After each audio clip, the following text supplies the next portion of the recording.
Sa ibang balita, tiniyak ng North Luzon Expressway ang kahandaan nito sa pagdagsa ng mga biyaherong pauwi ng kani-kanilang mga probinsya ngayong Semana Santa.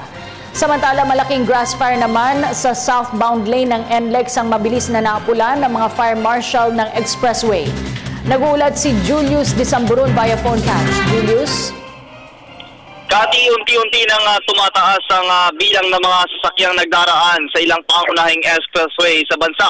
Ngayong Lunes Santo pa lamang dito sa kahabaan ng North Luzon Expressway mula sa Balintawak Toll Plaza ay kapansin-pansin na ang mangilang-ilang dagsa ng mga sasakyang papalabas ng Metro Manila. Pero ayon sa NLEX Management, inaasahan nilang sa Miyerkules Santo ang pagsisimula ng pinakamaraming bulto ng mga sasakyan dahil ito ang huling araw ng pasok ng trabaho at ang iba pang nating mga kababayan ay mag-half day na upang makahabol na makauwi sa kanilang mga probinsya. Tinatayang aabot sa 15 hanggang 20% ang dagdag sa volume ng sasakyang papalawot sa NLEX ngayong Semana Santa.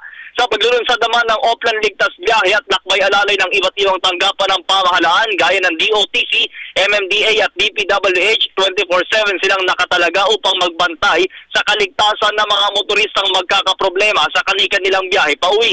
Kanina din Kati, agad namang nirespondihan ng nasabing Motorist Assistance Desk ang isang van na nag-overheat sa nasabing daanan.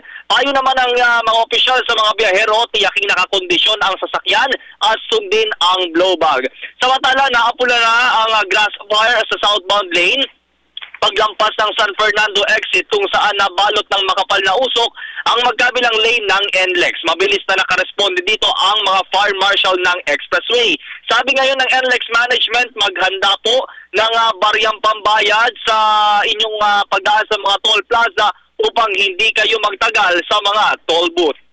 Yan ang pinakauling mga ulat mula sa North Luzon Expressway.